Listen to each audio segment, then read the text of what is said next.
ناظرین و ناظرین، میں آج حضرت نوح علیہ السلام کے بارے میں بتاؤں گی۔ آپ اس کو لائک بھی کریں، سبسکرائب بھی کریں، اور میرے لیے سکون کے لیے آپ دعا بھی کریں۔ آپ کی دعاؤں کی مجھے بھی بہت ضرورت ہے۔ حضرت نوح علیہ السلام بالملک تھا۔ حضرت نوح علیہ السلام کا ذکر قرآن پاک میں 29 جگہ پہ آیا ہے۔ نوح علیہ السلام کو جب اللہ تعالیٰ نے نبوت عطا فرمائی تو اس وقت کوئی بھی کلمہ و توحید پر نہ تھا، سب کچھ پرست تھے، ہر قسم کی پوجا پاٹ غیر اللہ کی پرستش کا کرتے تھے۔ پروردگار نے انسانوں پر رحم فرما کر حضرت نوح علیہ السلام کو اپنا فرمان دے کر ان کی ہدایت کے واسطے بھیجا۔ حضرت نوح علیہ السلام نے ہر طرح سے قوم کو سمجھایا، اعلان بھی اور چھپ کر بھی اور مشورے سے بھی۔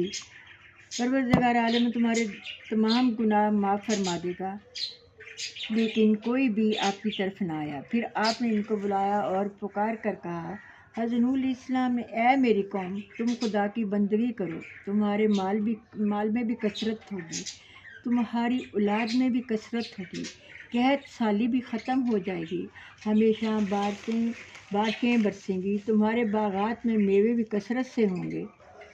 تم خدا بند کریم پر اعتقاد رکھو، خدا کا شکر کرو۔ خدا بند تعالیٰ نے تمہارے واسطے کیسے مضبوط آسمان بنائے، سورج چاند ستارے سب کچھ تمہاری خاطر اللہ تعالیٰ نے بنایا ہے۔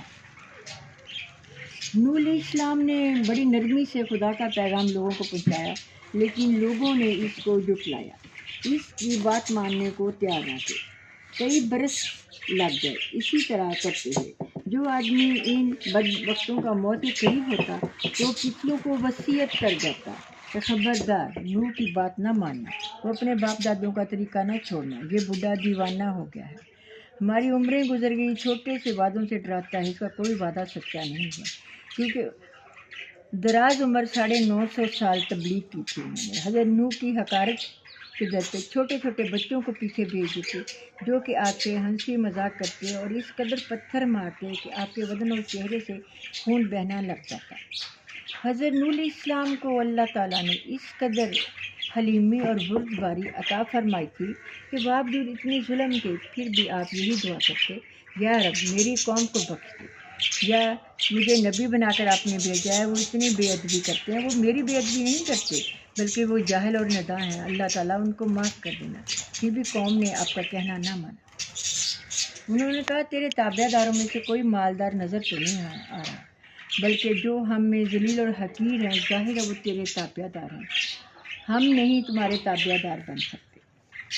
اور یہ بھی سمجھ لو، جو لوگ ایمان لائے ہیں وہ تمہاری نظروں میں کتنے ہی ذلیل ہوں، میں ایسا کرنے والا نہیں ہوں، میں ان کے اپنے پاس سے بھگا نہیں سکتا، ان کو بھی ایک دن اپنے رب سے ملنا ہے۔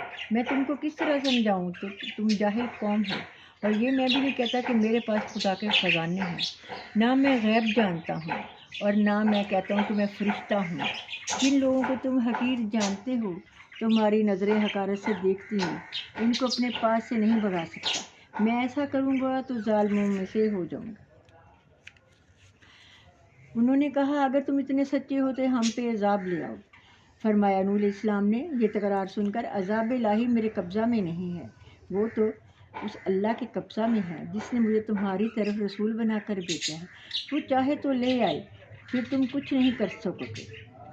جب قوم کی ہدایت سے حضرت نوح علیہ السلام بالکل مایوس ہو گئے، ہٹ درمی، دشمنی، اناج پرستی اور قرآن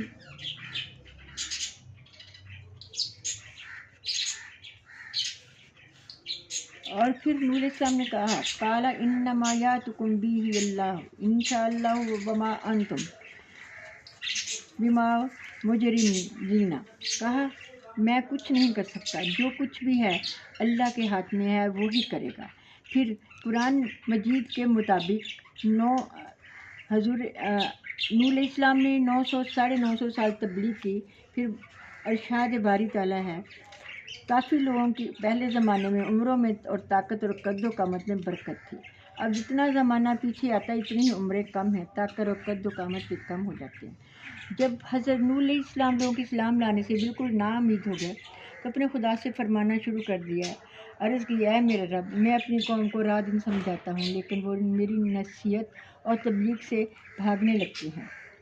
لیکن اے میرے رب انہوں نے میری کسی طرح بات نہیں مانی۔ اے میرے رب گناہوں کے سبب ان کو غرق کر دوزخ میں ڈال دے۔ اے میرے رب میں بہت مایوس ہو چکا ہوں ان کی طرف سے۔ پھر ابن عباس رضی اللہ عنہ فرماتے ہیں کہ حضرت آدم علیہ السلام کے 40 بچے تھے، جوڑا جوڑا جس میں حابیل قابیل تھے، اور بھی بہت سے نام ہیں۔ تمام بھائیوں نے سرداری ان کو دے دی۔ ان کی اولاد میں 4 بزرگ تھے جن کو یہ قوم پوجا کرتی تھی، ان کو انہوں لوگوں نے بت بنا دیے تھے۔ پھر 5 بتوں کی پوجا کرتے تھے۔ جب